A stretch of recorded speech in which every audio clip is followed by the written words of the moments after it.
All right. Hi, this is Michael Ellis. I just wanted to address. I love to find little Easter eggs, like electronics specifically, in like TV shows and movies. Yeah, I just like finding like electronics related Easter eggs in TV shows and movies. Usually, if I look hard enough, I can find one. Like early on in a TV show or in a movie. In this case, I've found one in the new TV series adaptation of Fallout, which is awesome. I highly recommend, especially if you like the Fallout video games. I'm sure you've probably heard of it by now. Even if you don't, it's worth seeing, but I don't know, most of the enjoyment comes out of the references to the Fallout video games series. So I don't know. It's more for the Fallout geeks than general watching, but you might enjoy it. I don't know. So in the first episode, when the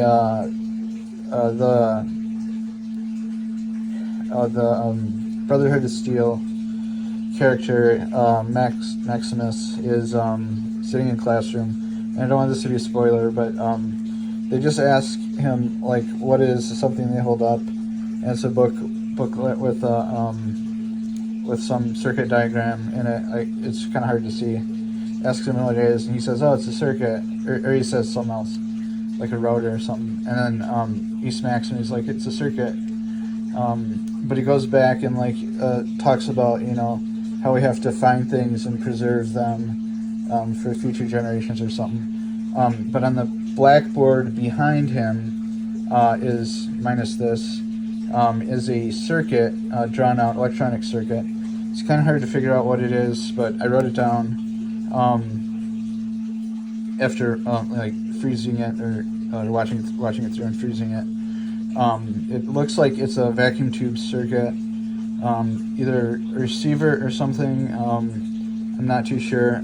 It did have like an earphone in it, so I think it's some type of receiver, vacuum tube receiver circuit. So yeah, it's got like the battery and the warmer or the heater, has two grids and a capacitor, and some inductors, and like an earpiece thing. I think this is an earpiece. I don't know, unless it's some type of old notation for a vacuum tube part. But yeah, and assuming this is post-apocalyptic, where there's nuclear bombs going off, you're going to want something that's EMP proof. All vacuum tubes are pretty much EMP proof devices, as long as there's not any semiconductors in them, in the circuits. They're generally considered EMP hardened, EMP from nuclear devices going off. So yeah, so it seems to be a vacuum tube circuit. So this is up on the chalkboard. It doesn't have this part that I just added in for clarity. So it's the Brotherhood of Steel. They have a chalkboard. It has this circuit drawn on it, and he's talking about having to find things and preserve them. So I'll just walk you through the circuit. Not all this stuff is labeled, but I kind of had to label it to point out what everything is. So the first part of the circuit is the actual circuit itself, which they use this notation for batteries, and it has a B next to it. So I can assume that's like some sort of a pile type of battery, where it has a bunch of the different types of metals. So like a galvanic type of cell, which is just a big stack of different metals. That's like how the early batteries were designed. It's not like lead acid or anything like that. Just a bunch of like zinc and copper or something like that, in a like acid or whatever, solution. So there's two batteries, one that's powering the circuit, and one that runs this. This is actually notation for a filament heater in a vacuum tube. And to run vacuum tubes, you generally need some sort of power source to run the heater, or just to power the electrons going through it. So the main part of the circuit has a battery. This is notation for a capacitor of some type. Capacitors are like buckets; they fill up with energy, but they also act as filters, and any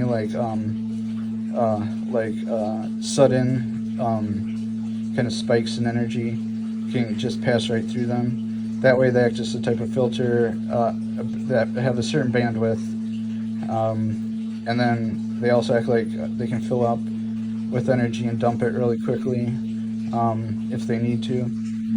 So like often like people with really tricked out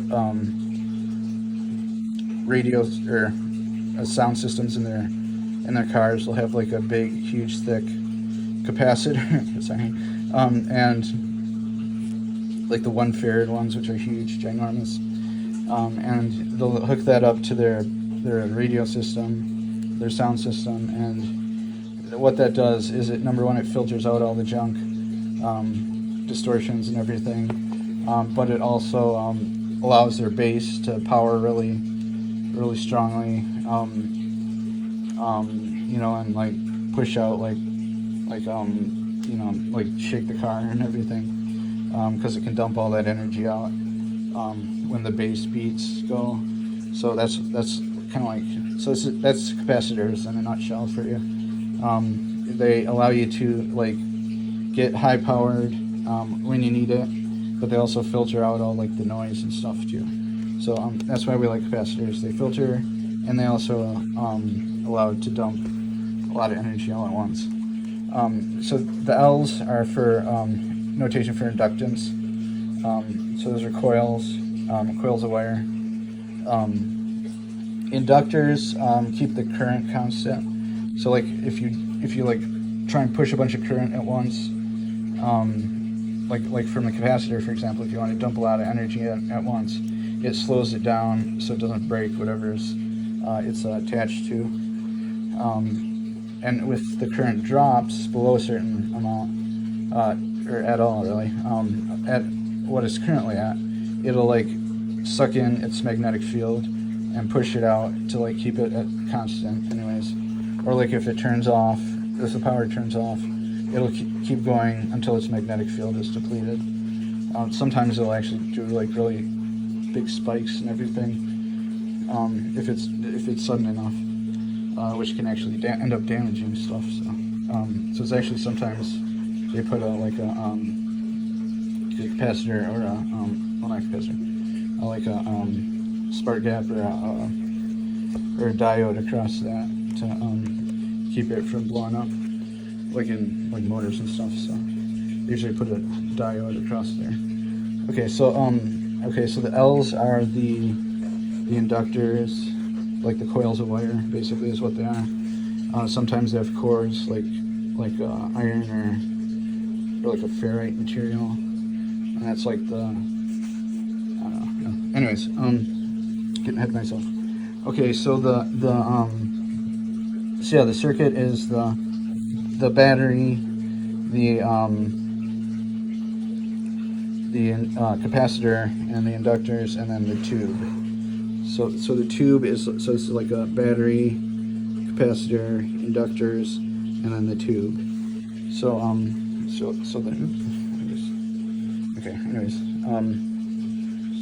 the tube itself is connected up to the inductors, and these are not resistors, contrary to popular belief. They existed before resistors, and they actually represent grids on a vacuum tube, and this is my own label. These are grids in a vacuum tube. Notice they aren't connected on both sides. On the other side, that indicates that they are grids in a vacuum tube and not resistors that aren't connected to anything. And what indicates that further is that we have this little bump here that represents a filament heater and a vacuum tube. This is my own writing. And we have a power source to power the filament heater, so it makes it a vacuum tube as well. So most vacuum tubes need some type of filament heater in order to power it up to increase the conduction in the tube for when you shoot electrons across it. So it actually works. Because it needs a higher temperature for the electrons to fire across into the grids. And these are the grids. Usually the filament can act as a electron source firing across towards the grid. So like as a type of like a diode basically, with two grids. So that means it has two receivers, and they are linked to the inductors in our circuit. So that's the circuit, and next to it is another circuit with a inductor labeled L and a little what looks like a headset or a crystal whatchamacallit, like a microphone, earphone, sorry, labeled T, and I'm not quite sure what this represents. As a kid, I've seen it as a label for like an earphone or ear set. I know sometimes it can represent a headset, or if it's something like a I don't know, like a transceiver. I don't know. What I do know is that it represents some sort of telecommunication. If I'm wrong, it might be like a fuse or something. I don't know, or some sort of readout. I don't know. So anyways, it's probably connected to this. I wonder if these three coils are all one coil around something. I don't know. But anyways, these three coils could be all in one bunch, which would make the most sense. Yeah, I'll have to write that down. All three coils.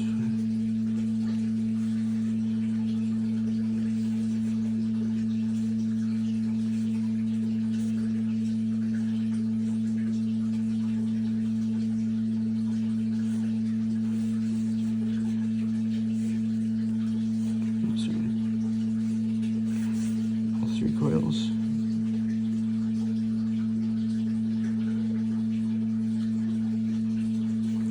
Okay, so I'm wondering if all three coils go together on one core.